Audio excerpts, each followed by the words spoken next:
everybody, for joining us, especially the Suburban Piano Quartet, and I'll toss it over to them from here.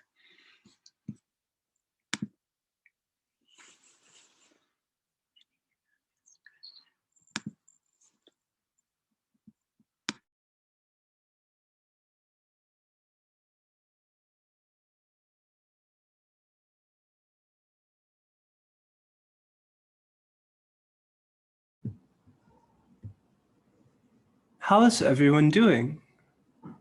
We're here in Rogers Park, and I would like to begin our artist's talk with a provocative question. Is this neighborhood finished, or have we more yet to do? Do we, for instance, like this building here, this one right here, should it be removed? Are we, for example, satisfied with the amount of space between the train and the buildings next to it? Can we do without, for example, certain parts of these sidewalks? Are we satisfied with the number of people living here? Should any be asked politely to leave? Should more be added? And what about the foliage? Do you consider it, for example, native? Are the tall, old trees perhaps a danger to the buildings and the people around them? Are the trees in this neighborhood working to combat climate change? Are they pooling their weight? Are they worth their weight in gold, in salt? What about the alderman? How is Maria Haddon doing these days? Every road connected to every road. A single unbroken plane stretching from to from. Have your feet planted on the surface, connected to all, a continuous flat surface stretching all directions. The skin, the largest organ, the roads, the tallest building. 2 bags placed on the sidewalk, filled with sand stolen from Hollywood Beach, are picked up and carried across Loyola Avenue. They leave 2 trails of sand, creating a walkway across the street about 2 meters in width. And then, of course, there are the questions we would never ask, ones I here refuse to speak aloud. You know the ones I'm talking about, the questions I've heard you all whispering to each other before the show, the ones you only speak aloud when you think you're alone, when you think no one of importance is listening to you. The questions you ask your partner only after they've fallen asleep, the questions you write in letters you'll never send, the questions you ask in books that no one will ever publish, the questions you ask at Hen Island Day Beacon, the questions you ask at Harwood Point West, at Coil Point Lighted Buoy, at Lighted Buoy 29, at Lighted Buoy 31, at Coil Point North Lighted Buoy, at Buoy 33, at Lighted Buoy 34, at Greenpoint Lighted Buoy, Lighted Buoy 35, Lighted Buoy 36, Lighted Buoy 39, Middle Nebish Channel, Sault Ste. Marie, Stribling Point, Lighted Buoy 40, Lighted Buoy 41, Lighted Buoy 43, Middle Range South Range Front Light, Middle Nebish South Range Rear Light. Across the street and across an empty lot, you can see the train platform. A figure in red moves their arms slowly in a kind of semaphore. The train arrives, and when it pulls away, you can't see the red figure anymore. Harwood Point Junction Buoy, Lighted Buoy 49, Buoy 55, Buoy 57, Buoy 58, Lighted Buoy 59, Buoy 60, Buoy 61, Lower Nicollet East Range Front Light, Lower Nicollet East Range Rear Light, Lower Nicollet West Range Front Light, Lower Nicollet West Range Rear Light, Middle Nebish Light 62, Lighted Buoy 63, Lighted Buoy 64, Lighted Buoy 65, Lighted Buoy 67, Lighted Buoy 69, lighted buoy 70, lighted buoy 71, lighted buoy 72, lighted buoy 73, Sawmill Point lighted buoy 23, Sawmill Point lighted buoy 22, Moon Island leading light, buoy 20, buoy 19, buoy 18. To ask these aloud with you all here, these questions would bury me in shame. So instead, we'll listen a little bit for the things already being said. You know the things I'm talking about, although to hear them, we must get a bit, well, you know what I mean. Music is heard from behind 3 chords. I suppose if you pass someone, for example, on the street, you can listen pretty hard to hear what they're saying to themselves or what they're writing in their little notebooks. You can sometimes, if you listen close, hear what they're whispering to each other from, for example, 10 feet, 20 feet away. This is actually a really great distance to listen from. 2 people jump up and down, waving their arms in cardinal directions.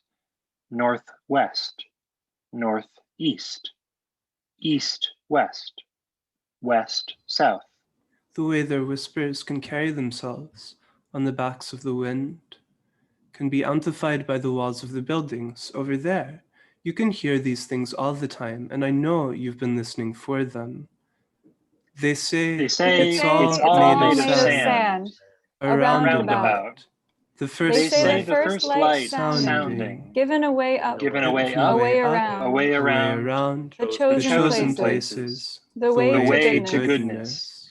They say I saw you behind the catalpa tree, 5 maybe, in a campground, riding a tiny bike around a corner with gravel, falling, big open bleeding scrape on my left elbow, parents near, peroxide, and all the ways that peroxide feels. Someone about 3 meters away appears to be planting something in the sidewalk. Is it a pile of sand? My parents carried the bike and we walked away from gravel into grass, and a chipmunk came with too and talked with me and held my hand. All 4 of us are quiet for a long time. The bed is gone now. The nurse is gone now. And the candy is gone now.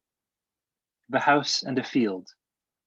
2 by 2, we step toward the house. Lockstep. The sound of shifting grasses and the footsteps in the dry dirt.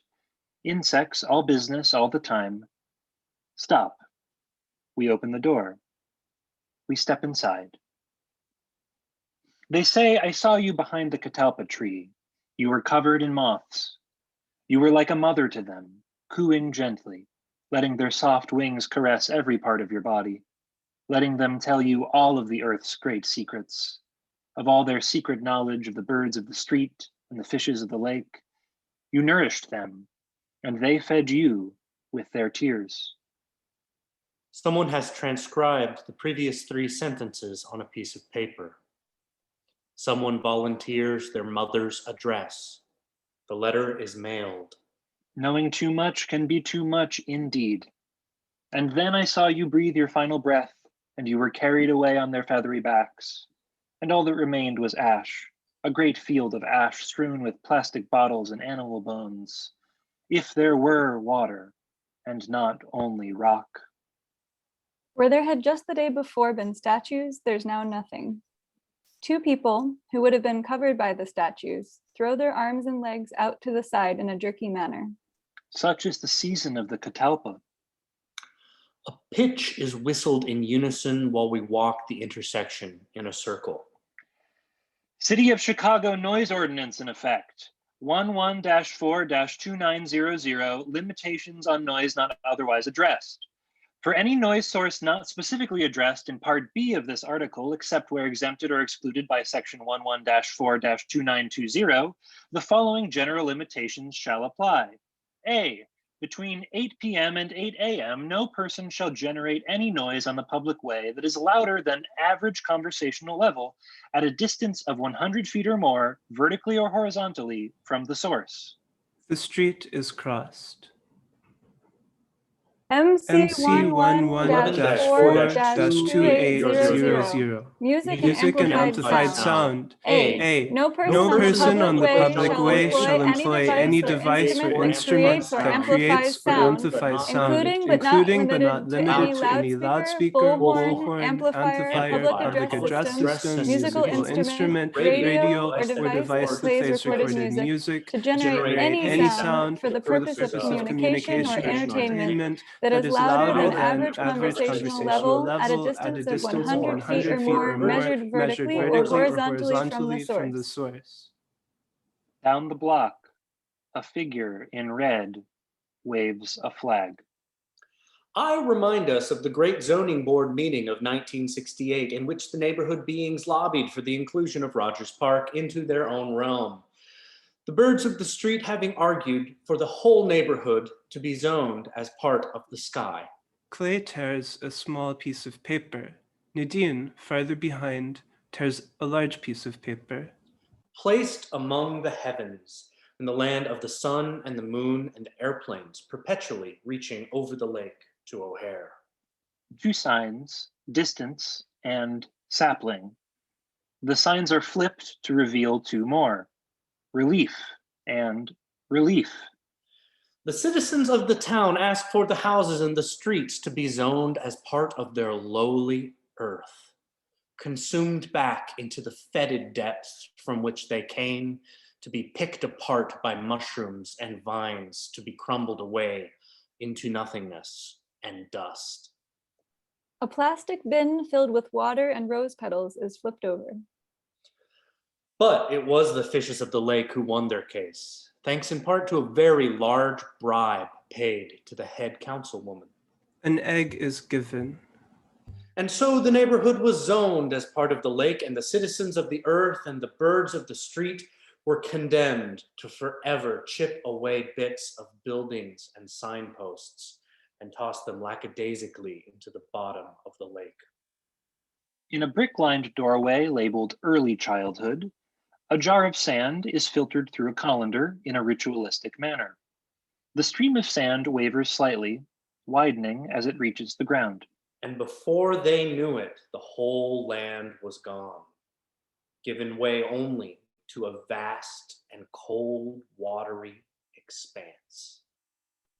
3 handfuls of seeds are thrown into the air at the same time. They travel a little upwards, but mostly sideways, blowing to land with a small crackling sound. But I digress. At my back, I think I hear the sound of glaciers, concrete, and steel rivers grinding away, drawing near, come to take back the lake from the place from which it came. Come to remind us that nothing is freely given, that no gift is without consequence, that no God is without their faults. But what can we do? The lease is up. Say goodbye. 3 people stand in a triangle in the shaded alcove of a brick building. Together, they each raise a quart-sized jar of water and slowly pour it onto the pavement, sounds of water running onto concrete. Now, I urge you all to consider this. For every dead language, there was a last living speaker of that language. Take, for instance, the old matriarch of the Cornish language, Dolly. Dolly was a Cornish fishwife who tramped her fishy wares around Penswith and Penzance. At the latter place, she gained the reputation of being the last native Cornish speaker, though she might not have been. Opinion is divided about how much Cornish she could actually speak, though everyone agreed she could swear in Cornish. She would walk up and down the main street of the village and exclaim at the top of her lungs. A recording is played through a cassette player. A voice that sounds very close says, "The only thing I can tell you about this place is that you've been here before. The only thing I can tell you about this place is that you've been here before. The only thing I can tell you about this place is that you've been here before. The only thing I can tell you about this place is that you've been here before. The only thing I can tell you about this place is that you've been here before. The only thing I can tell you about this place is that you've been here before. The only thing I can tell you about this place is that you've been here before. The only thing I can tell you about this place is that you've been here before. The only thing I can tell you about this place is that you've been here before. You know, that is probably what they said when they finally got that boat off the shore after weeks and weeks of going for it. And you know, they were really trying, not weeks really. How long was it? We covered this in the first part of the artist talk.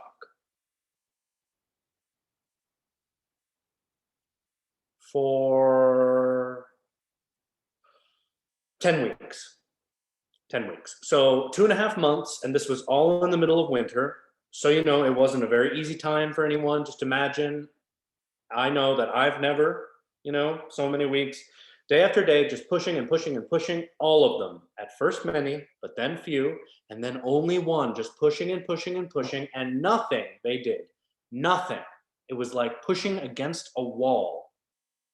Behind and in the middle of the street, a dance in spirals, very physical. They swing an arm round and round, hold it out front, and run down the road. Jump, turn, point, and run. Throw arms and legs, foot sounds on the asphalt. During the next monologue, water balloons are pushed off a low ledge that runs beside the sidewalk, occasionally bursting, occasionally bouncing. Some bobble all the way to the street.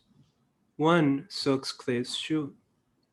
Just sitting there for 10 weeks, pushing against a wall. And to think he didn't even know why he was there. Talk about dedication.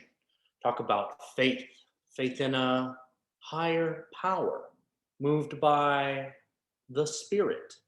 All there, huddled against that great sheltering mountain, smiling and holding hands, the mothers and their children, hundreds and hundreds of them, all in the shadow of that great sheltering mountain, all holding hands and smiling. And in joyful unison, the millions raise their voices in their ancient song. And together they sing. 3 people stand on the steps of a church, slightly far away, singing. They intone words at their own pace, a static cluster of pitches. Their voices are amplified by the walls of the arched doorway. In a softer mood, walk here with love. A long piece becoming slowly more sparse. Torn up roots beside the new pavement. Biking home with groceries, the fog. A sudden cloud, the fog. Lake breath, the fog. Milkweed and columbine, a tall board fence. Milkweed and columbine, a tall board fence. Milkweed and columbine, a tall board fence. A tall board fence. Passing music, a tall board fence. To this, you might say, Clay, aren't you getting a bit carried away? Don't you think you're getting a bit excited? Why don't you lie down for a moment? Take a load off. You've been working so hard. You must be so tired. You should take a rest. In the church parking lot, 3 people hurry chaotically through a series of tasks, arranging CDO branches, playing harmonica notes, jumping the semaphore dance, whistling, running to the corners, swinging a rope, foot sounds on asphalt, swung rope whistle, out of breath breathing.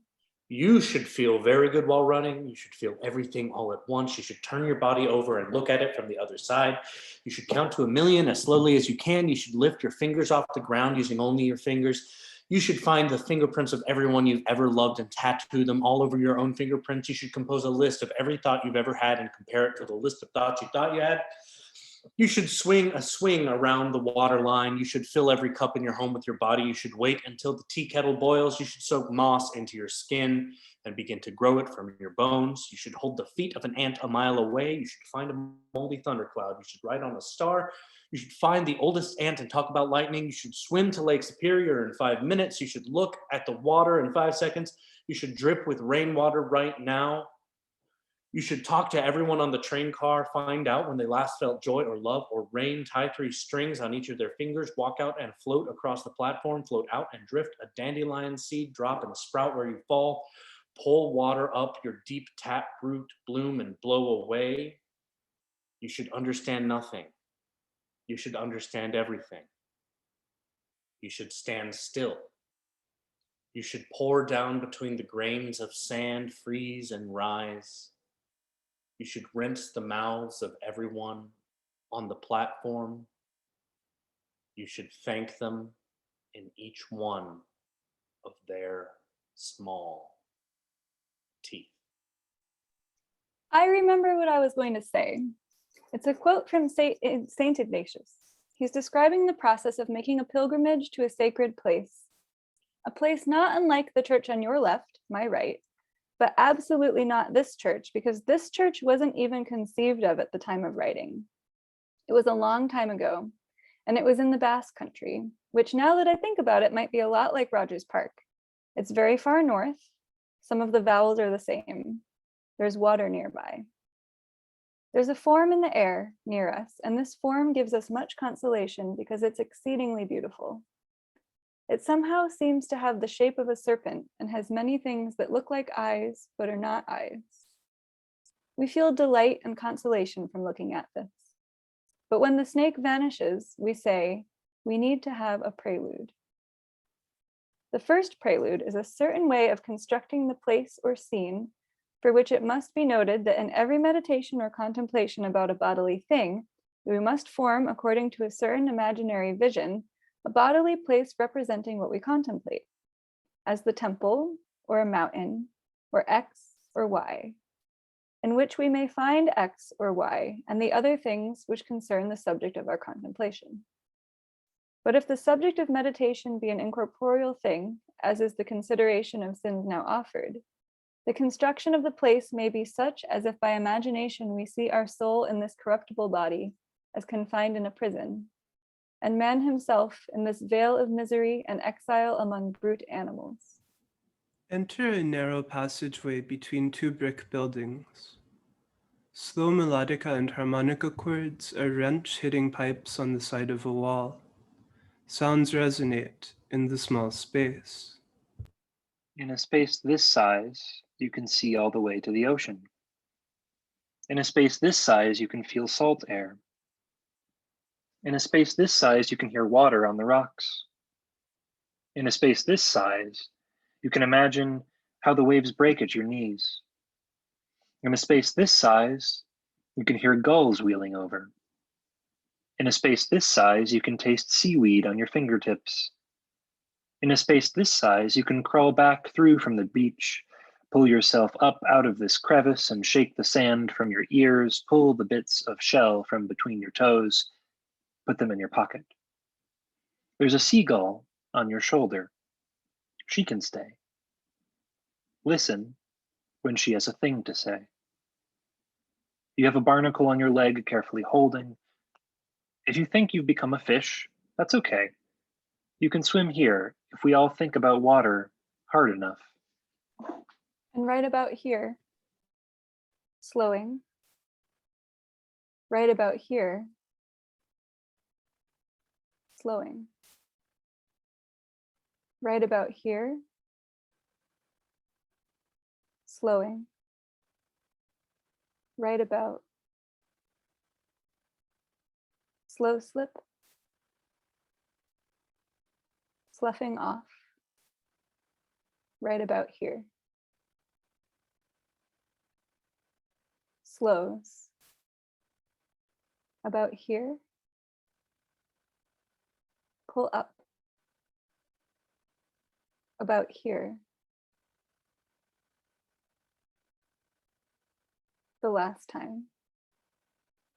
About here.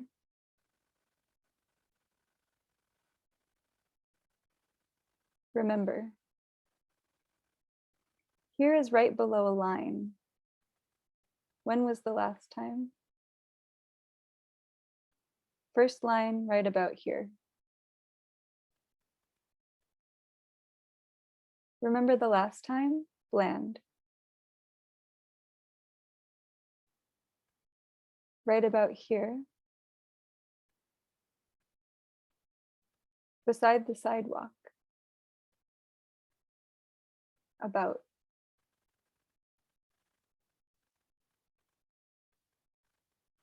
Slow slip.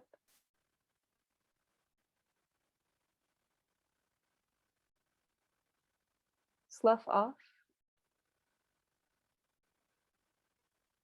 About here. Slowing. Here the last time.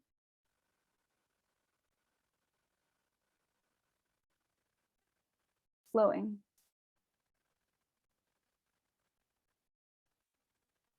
Do you remember? Slowing.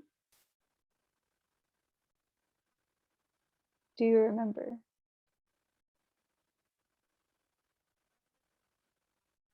About here. Do you walk?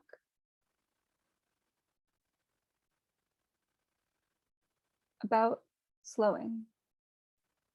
Beside a first street light. Slow slide. Slough off.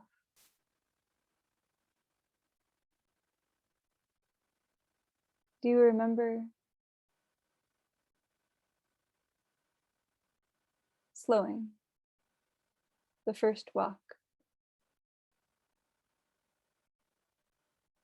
Beside. About here.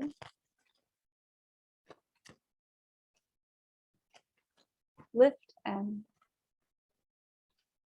About here.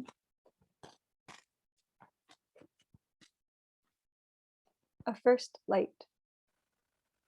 About here.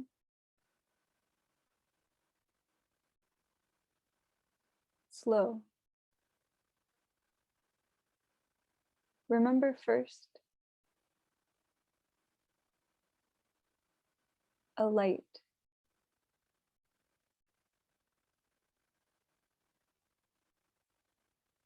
Slow slip. A light. Lift end. About here. Sloughing. Walking with now. About here. At the near end of a long alley, two people carefully toss leafy branches of alley weeds into the center of the alley. Someone slowly walks toward us from far away, passes between the branch throwers, steps over the pile of plants, and crosses the street. In this way, you can see what is growing over or turning up. Would have been oh so dainty, worms spinning away all over, would have been a red berry, a stain on the sidewalk, a skein oh so soft.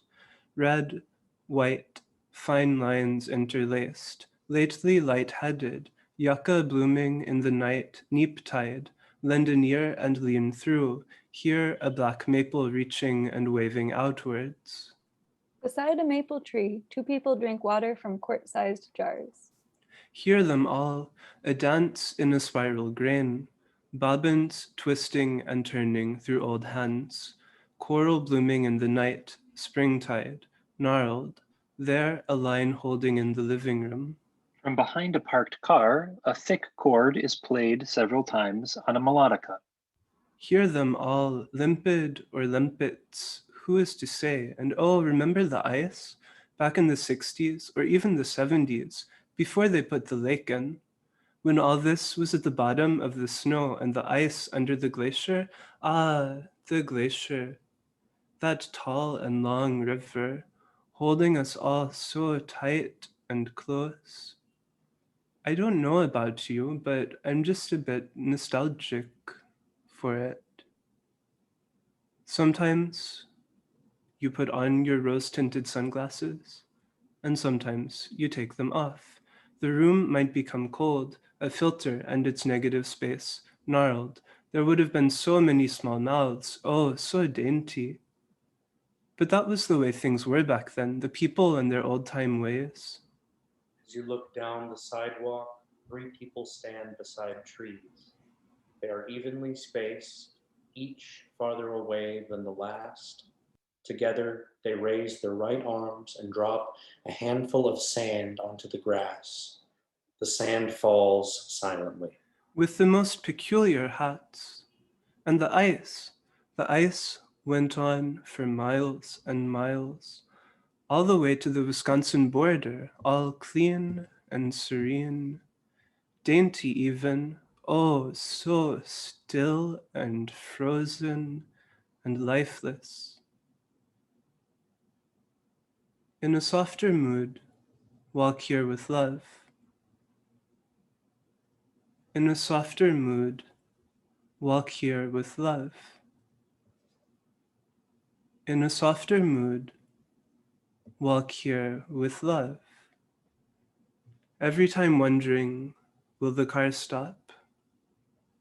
Every time a breath in, a holding a breath out. To hold, beholden, to hold, beholden, to hold, beholden, to hold, beholden, to hold, beholden, to hold, beholden, to hold, beholden, to hold, beholden, to beholden, to every time wondering, underpass, northwest corner, odd patch of mud, in a softer mood.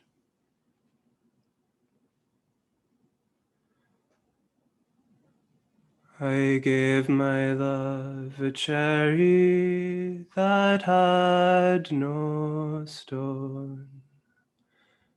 I gave my love a chicken that had no bone. I gave my love a ring that had no end. I gave my love a baby with no crying. How can there be a cherry that has no stone? How can there be a chicken that has no bone? How can there be a ring that has no end? How can there be a baby with no crying? A cherry when it's blooming, it has no stone. A chicken when it's pippin', it has no bone. A ring when it's rolling, it has no end. A baby when it's sleeping, there's no crying.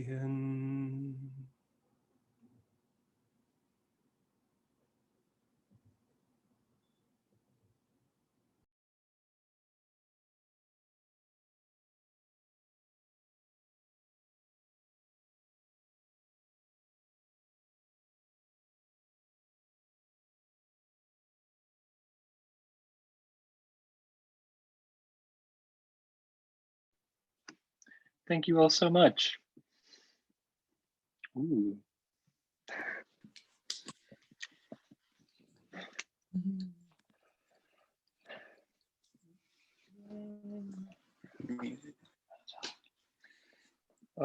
Thank you all so much. Just hi.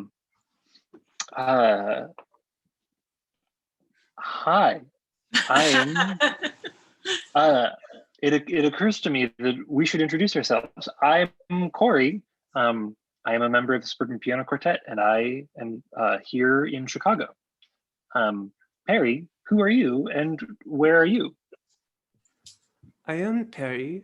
I am also a member of the Suburban Piano Quartet, and I am here in Baltimore.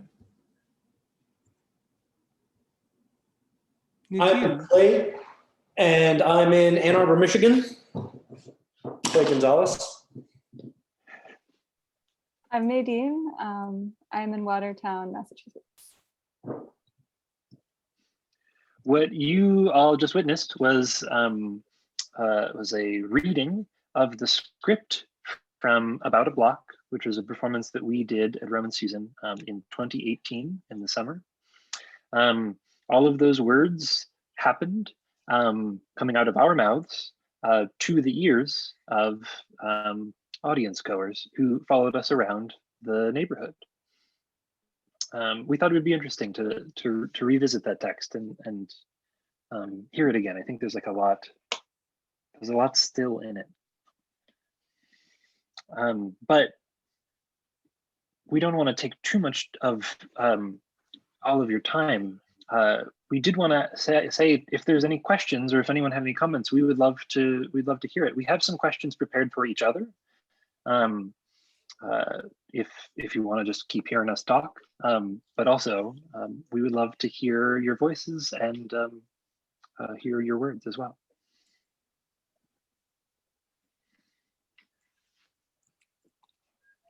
I think I might ask you all a question to give other people time to think of a question should they want to ask it. I think the experience for me, from having been there in person to hearing it, it really shone on the composition. And I was just curious if you talk about how you composed this together and how that's related to your sound and music practices.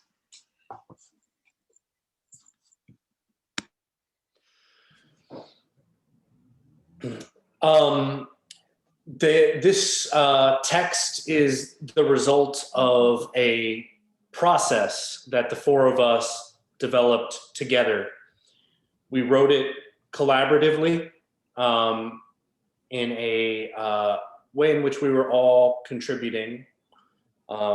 We did a lot of free writing. We were pulling in a lot of things from the place itself in oblique ways. And the final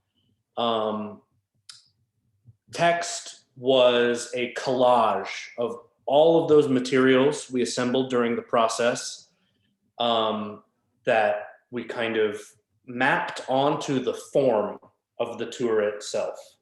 So the composition was kind of a direct fitting the text onto the physical place, which I think is interesting to engage with away from that place. But does anybody else have contributing thought? I think I would just underline the importance of the place in making of the text, because so much of the process was like walking alone or together and then writing and doing that repeatedly to build the text. And then also the form itself, like Clay said, was coming from the shape of the walk and the different sections of the path.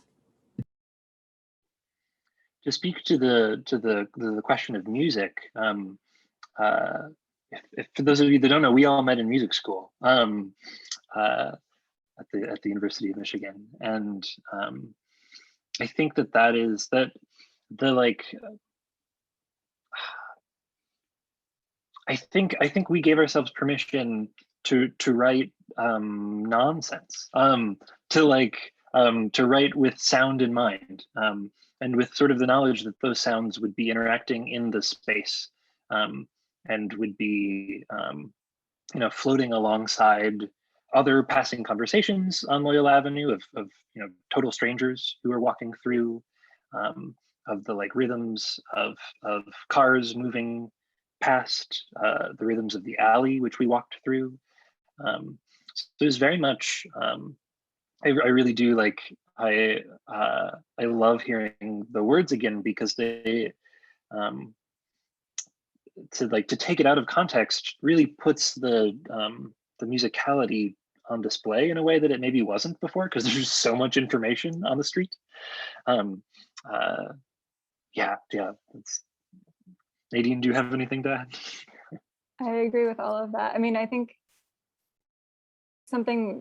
one passage to me that just really, that I think about in that is the list of lighted buoys and numbers at the beginning, and that was all timed, or there was a walk that I think, like, Perry, you had to pay attention to where you were at the end of it so that we could look at the person on the train platform, and just, it's so different hearing it and really just listening to the words and not worrying about where your body is at the moment.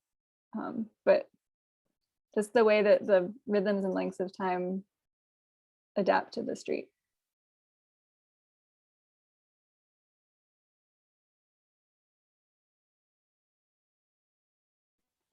Ethan, you had a question. I did. It's so good to see you all. That was very beautiful, and I enjoyed that so much. And you know, Corey, I feel like you just you even just saying that you all met in music school, I feel like sort of leads me to my very vague question, which is just like I know you all and know your backgrounds a little, and have also seen you perform with instruments proper. But I'm curious how your work as a quartet, how you see it, like participating or not participating in like the sort of like capital E experimental music tradition, if that makes any sense. I guess I ask because like I don't without using like the word accessible, like I feel like I could convince any friend or like any relative of mine that like they like performance art by like bringing them to one of your performances. But I'm curious how you think that how it feels like you participate in those traditions of like performance art, you know, post-war, and like experimental music post-war, or if not at all.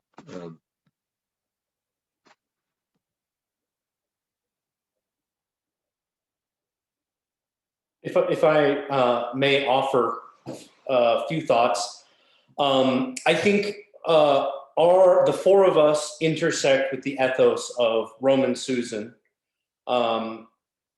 in that we place community and personal relationships at the center of our art making. It is about creating a space that is welcoming through art, bringing people into that space and connecting with them.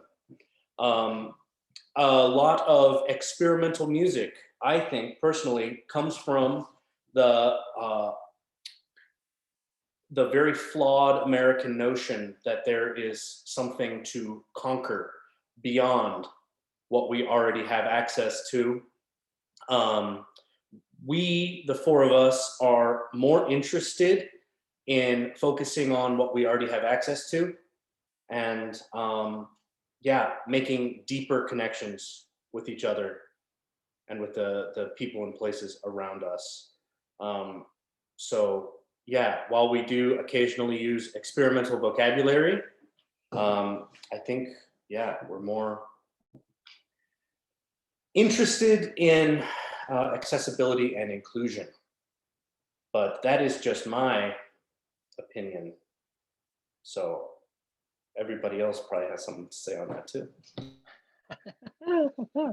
Thank you so much, Clay. And thank you so much, Ethan, for this question. This is so good.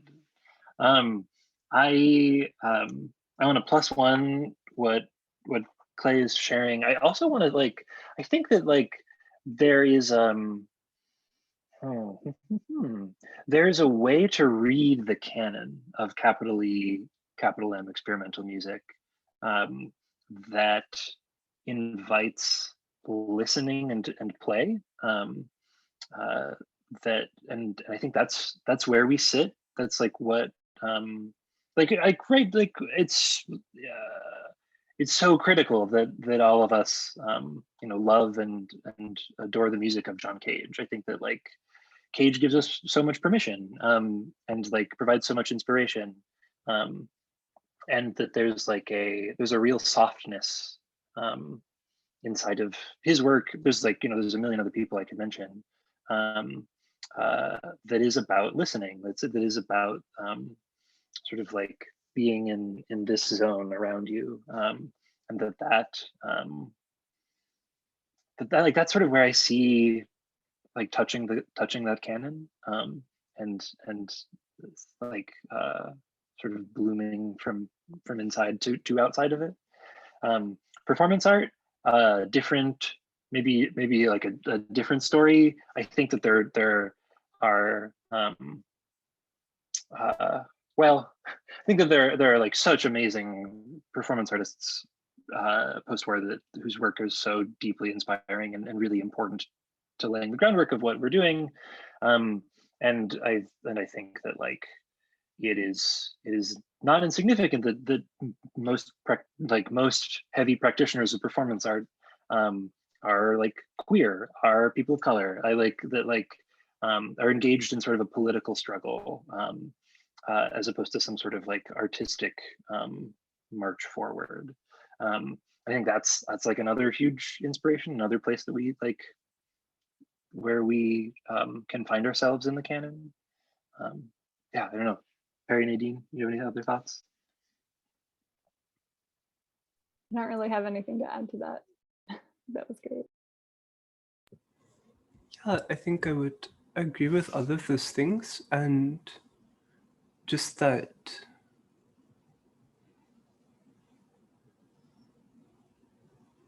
I do think that there were moments, given the background that we were coming from, that people like, especially Cage, also Pauline Oliveros, who were significant to us in that we found some kind of like openness to contingency and some kind of like soft and less modernist authoritarian approach in that music. So I think there are linkages there, or at least resonances.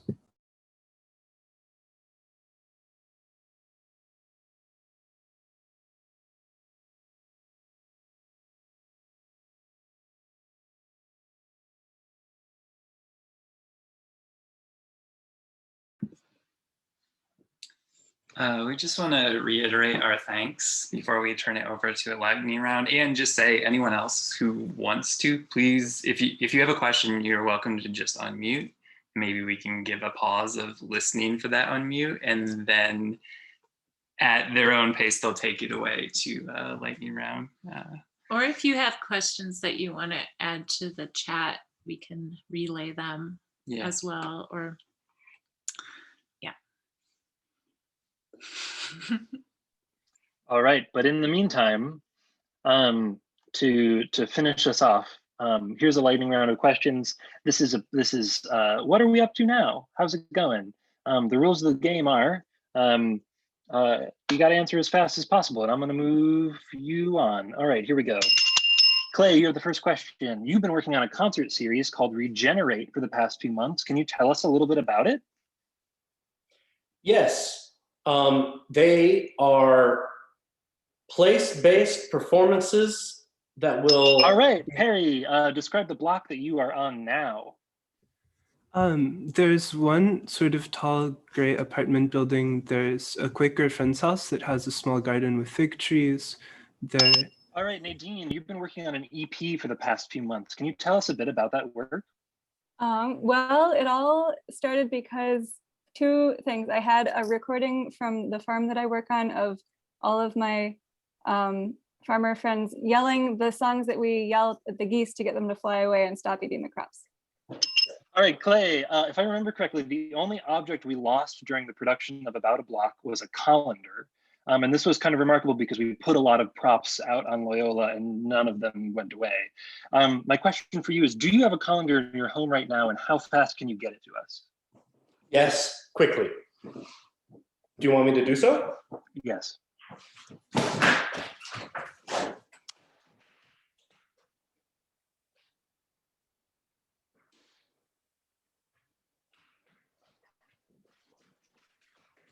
In a house of disorder, the colander can always be easily found. Harry, a week ago you presented a short talk titled Rhythm, Place, and Ethnographic Co-Creation at an academic conference. Can you tell us a little bit about that work? Yeah, it had to do with how climate change dislocates senses and food in a way that feels like not being able to find a beat if you're trying to dance. Nadine, can you describe the block you're on right now? I don't know what shape it is. It's a very strange shape, and there are a lot of houses on that side. There's a tire shop on that side, and Hey, same question. Describe the block you're on right now. It takes about 35 minutes to walk the perimeter of it, and it is poorly designed. Harry, you're studying anthropology at Johns Hopkins right now. Can you name 3 people named John? John Cage, John Clay Gonzalez,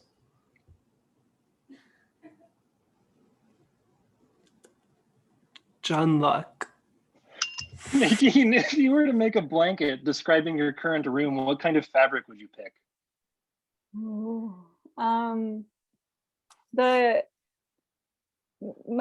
you have a towel, and this one side has little knobbies and the other side is smooth. Hey, you once called me in the middle of the night because you were trapped in a parking garage at O'Hare. How do you feel about parking garages generally and the O'Hare one specifically?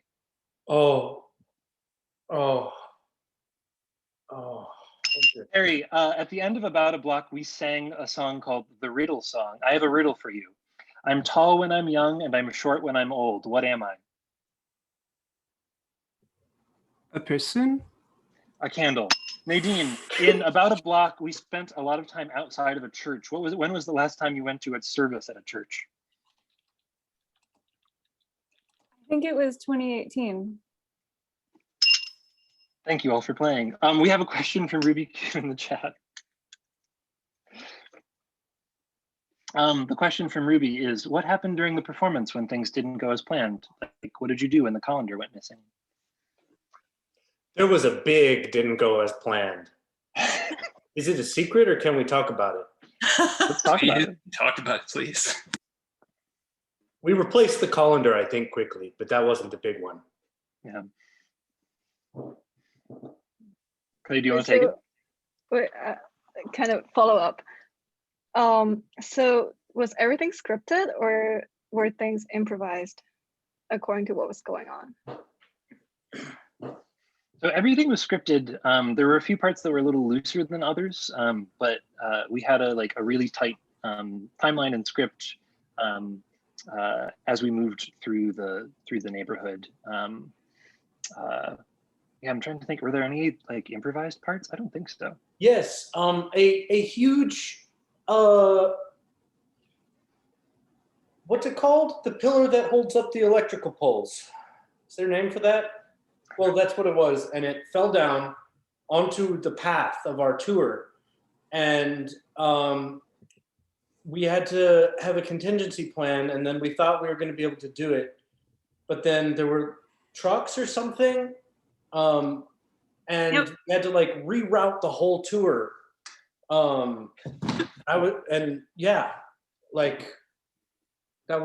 That happened. It was a big thing. Yeah, that was a really creepy day. I remember that was one of the things I was going to bring up because it was like really windy and this telephone pole fell and there were all these fire trucks everywhere. And it was just like, everything was just like, whoa, what is happening now? And I believe it cut power to the block that you were doing the tour on. So the people in their houses were like looking outside, and then you all were calmly leading people with clipboards, instructing them about the neighborhood. And people were just like, what is this? And I think there was a live wire on the telephone pole, which is why they replaced it so quickly. It was just like spitting power. But there were a lot more people outside wondering what the hell was going on than would have normally been out there. Yeah, and if you all had caused it. Yeah, and then it seemed like you were somehow responsible. I felt Maybe you responsible. were. Yeah. Oh, all right, we've got, well, let's do this one last question, and then we will say goodnight to all of you beautiful people. What is performance art? How does one classify art/performance as performance art? This is a real home run question.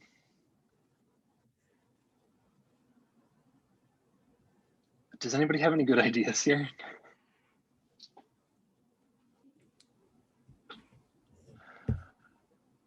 I would say that performance art is whatever feels the most interesting thing to define performance art as. Is that a tautology? I don't know. It's a nonsense word. It's nothing. It means it's like signals something, and it signals like a kind of approach and a sort of canon that I think we all love and appreciate. But it's a canon that's so diverse that it sort of nullifies itself. So it's something that's at the margins. It's something that is not that is purposefully outside of definition. And so like, how does one classify performance as performance art? It's like, if you want it, you've got it. That's my guess. Thanks, Corey. That was a wonderful answer. Thank you.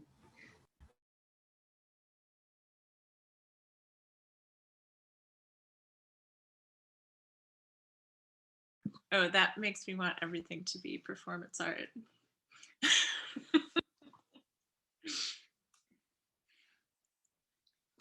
Thank you for doing this, everyone. Yeah.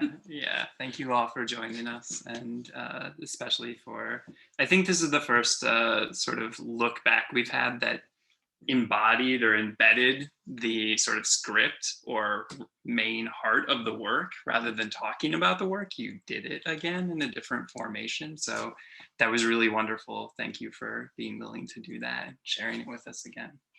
Yeah, it was such a cool way of condensing the experience and I guess reducing the amount of space between everything that happened. So yeah. Thanks for being and thank you guys so much. Thank you guys so much for everyone for coming, to Chris and Nathan for giving us an opportunity to do this again. It like really has been a delight to meet up and talk about it. So thank you. Thank you. Yeah, thank you so much. Thank you for making this happen. It's so nice to see everybody's face. Till next time, everybody. Bye. Have a great night, everyone. Bye. Goodbye. Who's going to be the last one to leave?